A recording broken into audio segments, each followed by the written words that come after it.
back on the SportsMax Zone. The Competitions Committee of the Jamaica Football Federation, JFF, has thrown the book at Jamaica Premier League new boys Chapelton Maroons FC after the team failed to show for their Match Week 11 clash against Mount Pleasant on Sunday at the Effortville Community Centre. Mount Pleasant were declared winners by a 3-goal margin. The committee cited Chapelton Maroons for breaching Articles 7.5 and 7.6 of the regulations governing the JPL. Now, as punishment, the Maroons have been fined 200,000 Jamaican dollars and docked 6 points. They've also been ordered to pay $150,000 to cover expenses incurred by the JFF and Mount Pleasant in relation to Sunday's abandoned game. It doesn't end there. The Maroons will also be referred to the disciplinary committee of the JFF for further action. We contacted a member of the JFF's disciplinary committee, Ian Kemble, who declined to comment on the sanctions. Recall that on Monday's show, we spoke with assistant coach at Chapelton Maroons, Nigel Stewart, who said the club will be moving to appeal the sanctions. To the letter, explaining the position and asking for a postponement. You see how specific I'm going? Attached to that letter was a copy of the doctor's certificate stamped authorized to support your claim that these players were unfit to take the field. Right.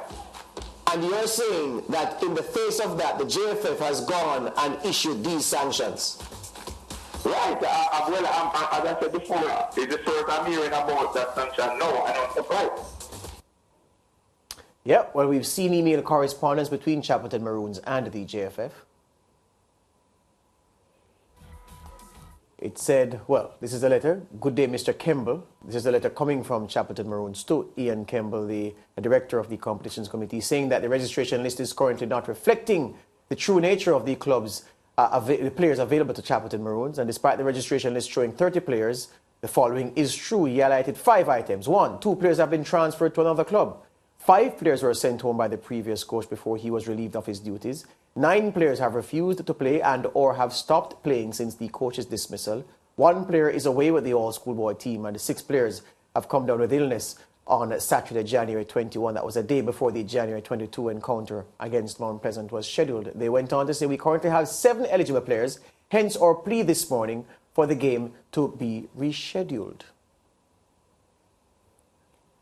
All right. So that's what they have. So where do you stand on this? So at first I was thinking while you were reading out the email, what time was this email sent? Because you would have known that the players were sick. Was it the day before, he said? Well, that email was sent on the Sunday morning because it did say today, well, Saturday, so today is Saturday, right? So it was Saturday. So, you know, I'm trying to figure out why the JFF would have so strict sanctions for Chapelton Maroons, right? I'm trying to see it from their side as well because we spoke to 2 people from Chapelton Maroons already. But I'm just trying to understand, get into the JFF mind, which might be very difficult for me to do, and say, well, why would you mete out such a harsh punishment on Chapelton Maroons if you got this email? And of course, you're getting a lot of reasoning as to why the players or why the team couldn't field a proper team to compete against the opposition. So I'm wondering if, you know, the reason for the punishment is because they got the email too late, or is it that they felt as if they didn't believe what Chapelton Maroons were saying? But as you said, George, it was sent on the morning of the game. So maybe that was one of the factors that the JFF considered? Well, I'm trying to find in my email here, if I'm allowed to, an email concerning the... here I have it. So I dug up the regulations that govern how the Premier League is played this season. And it outlines... I'm looking for the page. Here we are. It says that where... it speaks to the Rule 7.5, which we spoke to in our breach, and in our brief rather, and the breaching of that rule and what applies after those rules are breached. And what is clear is that Chapelton Maroons, by the letter of the law, they transgressed. Because what is true is this. So how much notice you need to give? Here's the thing. Hold this for now. I asked around as to what really happened. So we heard the account of Nigel Stewart yesterday, the assistant coach at Chapelton Maroons. I've been told that what happened was Chapelton Maroons kept shifting the reason for requesting the game to be rescheduled, and that in itself was problematic. So at first I was told that they said to the JFF, look, we can't field a team because some of our players, our squad is short-handed to start with, and some of the players in the short-handed squad have been barred from playing by their school, Clarendon College.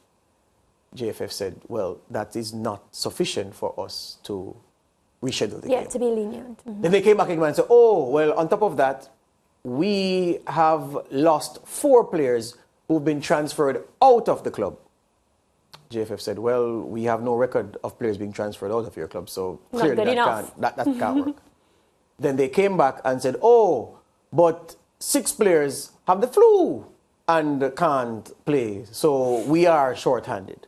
So JFF said, well, given that we are here and you registered at the start of the campaign with 20-odd players, because if you look at the letter again that we shared, the letter said that we have 20-odd players registered, and Chapelton was saying, yes, even though we have 20-odd players registered, well, the registration is showing 30 players. The following is true, right? So they've acknowledged that their registration list at the start of the season showed 30 players. So remember where we are now, you know.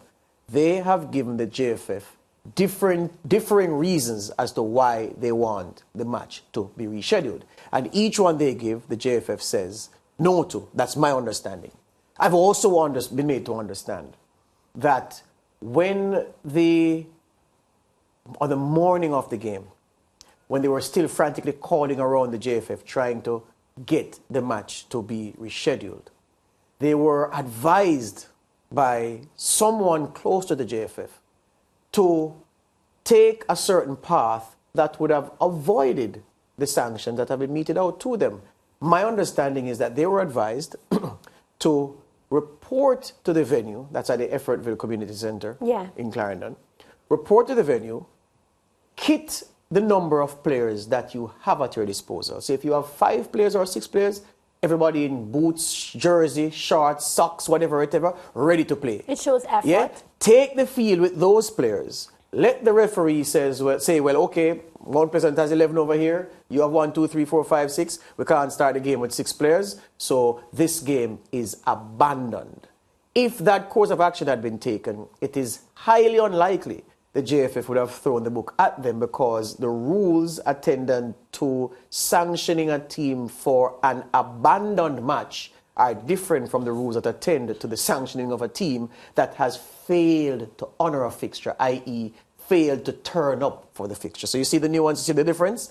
So I was made to understand that was the advice given to them. They didn't take that advice. Nobody from Chapelton turned up. It wasn't as if before they said definitively that we are not going to turn up. That's what I've been made to understand as well. And so the competition, the JFF were left flabbergasted when match time came and nobody was there. And then an action had to be taken. And according to the rules, Mount Pleasant gets a 3-0 victory, and the sanctions apply to Chapelton Maroons. Yeah, and another thing I can't understand with Chapelton Maroons is not as if this particular game was deciding whether they would be relegated or not. So it's not as if, you're looking for a way out, where if you go to this game and you lose, it's going to determine what happens to you next season. And worse yet, now that George, you have presented this sort of information, that they were advised to do something, now it actually clarifies why the punishments were so harsh. Because yesterday when I saw the punishment, it's as if, to me, I felt as if, what was wrong with the JFF? Why would you do all these things? And instantly I felt like there was more to this story at the point in time, because to me it was extremely harsh. Yeah. So we were sympathetic yesterday, given what Chapelton said. What's the JFF problem? Right. But when you look at the letter of the law, and the regulations are clear that where it is that you fail to honor a fixture, then the sanctions apply. One of the things is this. The regulations of the JFF for the 2022-2023 season, and it's instructive to note that those regulations which apply to this current JPL season, those regulations were signed off on in 2018 by one of the JFF vice presidents in charge of competitions, Raymond Anderson, and the JFF president, Mike Ricketts. So the document I have has their signatures on it. It's legitimate, so it holds for what we're talking about. In that document, it speaks to a game. Okay, what Chapelton did could be excusable if a committee of the JFF determined before the fact that because of force majeure, this team can't field players. Force majeure, of course, you did some legal courses in university. It means unforeseen circumstances. Yeah? Unforeseen circumstances. So Chapelton will have a very difficult task proving that what happened to them with them being short-staffed over the course of the season, that it was a case of force majeure, that these circumstances were unforeseen. And I give you the nuclear argument, or I was saving it for last. The nuclear argument is this. According to the same regulations of the JFF, and can I read those for you? Yeah, I have to take a different device, pardon me. Oh, yeah, this one is right here. So this one has the document. You need to use one phone. You need to transfer all this stuff. It's getting a bit confusing. You don't have, my producer says dual SIM. Nah. All right, so. You found it? Yeah, I found it. Yeah. It says, right, well, if my producer will indulge me, for the education of the viewers, Mariah, I'll just read where the sanctions come from and the nuclear point I was going. So it says quickly, if a club does not report for a match, except in cases of force majeure, recognized by the competitions committee of the JFF or a subcommittee thereof, or if the club refuses to continue to play, the actions of its members result in a match not being played or not being completed and is abandoned or leaves the stadium before the end of a match, the team shall be considered as having lost the match and 3 points shall be awarded to its opponents with a score of 3-0 or more. It says the guilty club shall be fined a maximum $200,000, which Chapelton Maroons were fined, and they shall also be, well, in the case of a live TV game, which it was not, the guilty club shall be also fined $1 million. So they dodged that because it wasn't a TV fixture. They say now that the guilty club shall be deducted a further 6 points, which Chapelton Maroons were deducted, and shall pay compensation for any damages or losses suffered by the other club and the JFF up to a maximum of $150,000, which we read yesterday. Yes. The club may also be referred to the JFF's disciplinary committee for further action to be taken in accordance with Article 70 of the JFF disciplinary code, which has happened to Chapelton Maroons because they have been referred for more punishment. So here's the nuclear point now.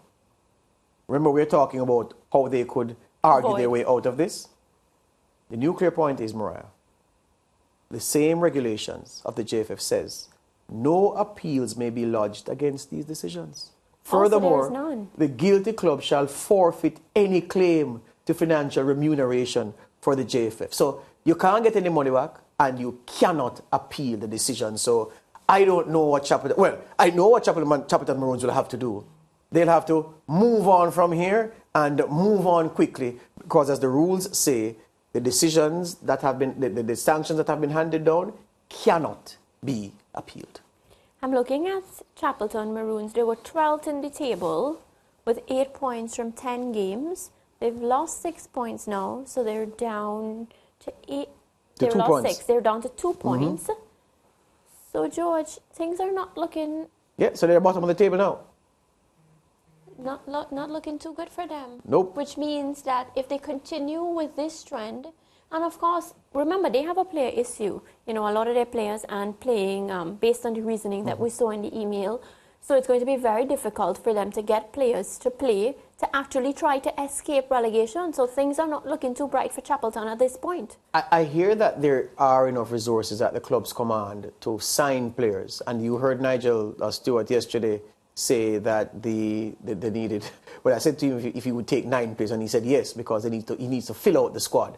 But there are enough resources at the club's command to be able to sign players in this transfer window. So I imagine that between now and January 31, which is next Tuesday, that they'll be frantically working to fill out those roster spots so they'll be able to continue. So, but the idea of an appeal and fighting this thing, that's gone. That horse has bolted and has gone to another country for stud duties. This issue is dead. They need to move on. Yeah, and they need to find some sort of motivation, because to get players to come into a team knowing that you're battling relegation will be a very difficult task, unless you pay them a heap of money. Will be very difficult, yeah. All right. The final two games of Match Week 11 were played on Monday, and saw Dunbeholden beating Vere 1-0 and the Arnett Gardens being held to a draw by struggling Falkland United. Break time.